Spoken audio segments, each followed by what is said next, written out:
Do you have a goal that you'd really love to accomplish, but you're just finding it hard to take that first step? My name's Tim Boulevard. I'm a full-time record producer and musician. And in this video, I want to talk to you about procrastination and some of the boundaries and blockages that you're going to create for yourself that are going to stop you taking the first step.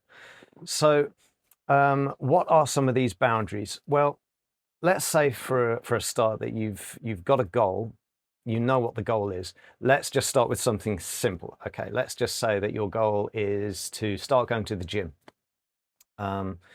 Talking from personal experience, I haven't been to the gym in 6 months. I last went in February, and it's now, God, I hate to admit it, it's now the beginning of August. So why did I stop going, and what were those excuses? Okay, so I could say that life got in the way. I could say I was too busy with work. I moved house, I literally moved house. So, that was kind of in the way. But the thing is, you will always come up with an excuse. And what you have to do is be really, really honest with yourself. It's a really good idea to get a piece of paper, write down your goal at the top, and then underneath it, write down why you want to accomplish that goal. Because if you don't have a why, then what is your motivation for accomplishing this goal? So as soon as you've got that why, that will keep you motivated to actually stick to accomplishing your goal. Now, underneath that, I want you to write down, and this is where it gets a bit fun, I want you to write down all of your excuses, okay? So let's say that you're worried about being judged when you get to the gym. But then, and let's say that also you can't afford the gym, all right? Now, once you've written down all your list of excuses as to why you can't go to the gym, I now want you to write down as if you were somebody else. Let's say that you are now your best friend and you're giving your best friend, yourself, advice, okay? Now look at all of those excuses, and I want you to solve every one of those excuses. Okay, so what was the first excuse? The first one was you're worried about being judged. Okay, everybody's judged all the time. People that go to the gym are still judged all the time. People who are multi-millionaire, billionaire, successful entrepreneurs, they get judged all the time. People are always telling them, oh, you should do this, you should do that, you should give more to charity, you should pay more taxes. But the point is, once you start going to the gym, you're going to start feeling better about yourself. And to be honest with you, as somebody that goes to the gym quite a lot, or used to, most of the time when there's somebody in the gym who maybe they're just starting out, other people quite often look at them and give them a pat on the back, whether they know it or not, because the fact is they are there now, they're doing something positive, they're making a change to their life, and it's far better that they're there doing it rather than sitting at home just, not going. So, okay, what was the second excuse that I made for myself? Let's say that you can't afford it, which... Okay, how much is gym membership these days? There's plenty of clubs that are just 17, 18 pounds a month, okay? So if you're anything like me, telling you a little too much information here, let's just say that I eat takeaway maybe 3 times a month because I'm lazy in the kitchen. Well, each time I do a takeaway, that's at least 20 pounds. So skip one of the takeaways and now I can afford the gym. Or better still, skip all of the takeaways and now I'm already accomplishing some of my gym goals, okay? So less calories, less cheat days, and I'm gonna lose weight and look better for it. Okay, now let's say that your goal is something a little more serious. Let's say that you're a record producer and you want to start recording a track. But for some reason, you're worried about what other people are going to think when they hear your music. You're worried about actually hitting the record button because the song's not quite up to scratch in your mind. So when it comes to writing a song, the only person that you've got to be honest with is yourself. You have to remember that you are completely unique, that no one on the planet in all history, in all time, past, present, or future, will ever write the same song as you.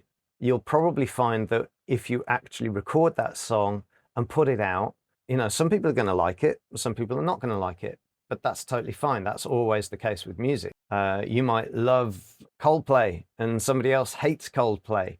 They're still amazing, they are still world dominating, whether somebody hates them or loves them. So somebody's opinion of you and your music really doesn't matter that much. What matters is that you release that part of your soul, that you get that piece of you out into the world and sort of have like a spiritual release, if you like. Okay, now let's say that the other reason that you haven't actually started to record the track yet is there's always something else to do. And you never seem to find time to go into your studio or into your workspace or switch your laptop on and load up your DAW and actually hit record and start working on it. Let's say there's always something else to do. The problem is there will always be something else to do. Life's just like that, especially when you've left university and responsibilities of living everyday life start coming to you. There's always going to be something else to do. In fact, if you are at university now, you don't know how lucky you are. If you're younger than that, you don't know how lucky you are. You have so much time right now. And I really encourage you to figure out what your goals are and get rid of all the excuses. The voice that's in your head that tells you you can't do something, just boot it out. Just get rid of it, okay? It's your own brain being scared of change. So your mind is programmed for survival, okay? It wants you to stay comfortable and safe. And right now, you are most likely in a house with a roof over your head. You've got clothes on your back, you've got food in the fridge, and you know that you are safe. The problem is, as soon as you try to do something that's outside of your comfort zone, your brain starts creating stories as to what might happen. So let me give you an example. Men are terrible at approaching women in general. The reason for this is if you go back in history, a long, long, long, long way, back to the time when we're running around with sticks and stones and stuff. A woman that you don't know is likely part of another tribe. And if you try and take that woman from that tribe or hook up with her, all the men in that tribe, they're not going to like you very much, and they're going to come after you with those sticks and stones, and you're not going to live very long. So that's why we are instinctively afraid to talk to women. Another thing that we are all generally a bit afraid of is the dark, because when the lights are out, you don't know what's out there. There could be someone approaching you. You can't sense where danger is. But here's the thing. You can't see the future either. So if you can't see the future, your mind starts telling you stories about what might happen. And you'll start creating little fantasies about how it's all going to go wrong and you could lose everything and your friends will disown you, people will laugh at you, and you'll end up homeless, okay? That's how far your brain can take. My brain has literally taken me that far.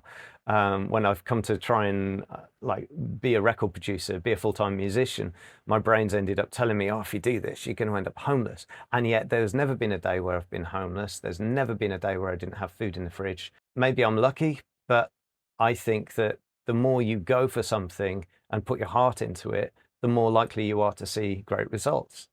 So, you should always do something that you're passionate about. And this comes back to creating a goal and writing down your reason of why you want to accomplish that goal. Your goal needs to be something that you're passionate about. If you're not passionate about it, then all those obstacles that are definitely going to come at you, they're going to win and you'll give up.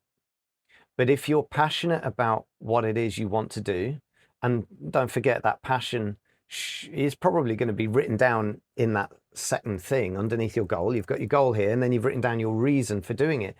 That should be passionate. That shouldn't just be, oh, I really need more money. It's like, if you need more money, then why do you need more money? Is it because you need to move house? I mean, if it's a need, gosh, that's a powerful thing, right? A want, you know, but if you need something, you really need it, that's going to drive you like crazy. So whatever that reason is for accomplishing your goal, if that's something that you're passionate about, you've got a much better chance of succeeding at that goal. Okay, so now you've written down your goal, you've written down why you want to accomplish it, all the positive things of what that's going to bring for you, and then you've written down a big list of things that are your current excuses, and then maybe next to it, in another column if you like, you've written down your answers to those as if you were your best friend and you're fixing all of those problems, okay? Now you don't have any problems, you've only got solutions. Wherever there's a problem, there's a solution, okay? Now, the next thing you need to know is what's the first step you can take. Okay, so what is the first step? What's the first thing you should do? Okay, so it's important to know you don't need to know every step that you're going to have to take to accomplish your goal. You just have to do the first thing that you can do. Martin Luther King said, you don't need to be able to see the whole journey, you just need to take the first step. And that essentially means that once you get going, the next part of the journey will become clear to you. So, you know, when you get in the car to drive somewhere, you don't think about every gear change and every turning.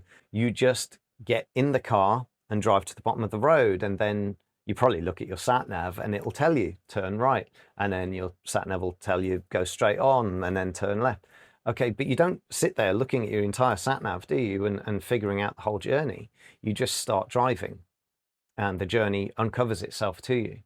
So it's the same thing when you're writing a song, recording a track, or taking any goal in life. You don't need to know what your first step should be. You just need to know what you can do. Okay, so let's say you're a music producer and you're recording a track. You might just start with a chord progression. You don't start with the whole track. You don't start with the final vocal. Let's just say that you start with some chords and you start doing a blah track, okay, which is where you don't have lyrics, you don't really know what the melody is, but you hit record and you just start going ba ba ba ba da ba da da da, or whatever, right? And you just start singing and making noises. And when you do that, you might then start hearing in your mind's ear, if you like, you might start hearing a bass part or a little guitar riff, or you might take those chords and break them up into some sort of riff. Okay, so the point is, do what you can do, and that will sort of get the ball rolling and it will uncover what the next step is. Okay, you'll start to become more aware. So whenever you do something around a subject, around a topic, your awareness grows a little bit. Maybe you start researching things a little more. Maybe you get more inspiration. If you're recording a track, perhaps, you know, more parts start becoming obvious to you. You get more ideas, you know, this inspiration, who knows where it comes from, but you'll start getting inspiration and laying those down. And before you know it, you'll be ready to record your vocals and you know, maybe mix the track and master it. Okay, so to summarize, you're going to decide what your goal is. You probably already know that. Then you're going to write down your goal at the top of a piece of paper. Then underneath, write down your reason, hopefully your passionate reason for accomplishing that goal. Then you're going to write down a list of your excuses in one column. Then you're going to write down a list of your solutions to each one of these excuses in another column. And then once you've gotten rid of all the excuses, you're just going to take the first step. It's going to be whatever you can do, okay? And then taking that step is actually going to uncover what the next step is. You might find that you start backtracking a little bit and taking steps that could have come before. In fact, you might try and take your first step and then go, oh, but I can't until I've done that. So then that's going to become your first step, okay? And every time you take one of these other steps, You're going to learn, you're going to get more inspiration, you're going to find what the next step is after that as well, okay? And then that'll just keep motivating and pushing you forward, and you're going to take more and more steps, and eventually, guess what? You'll accomplish your goal. Okay, so no more excuses. Go and get a pen and paper, get to work on this, and make sure you start. Make sure you do something towards your goal, and then just keep the ball rolling, all right?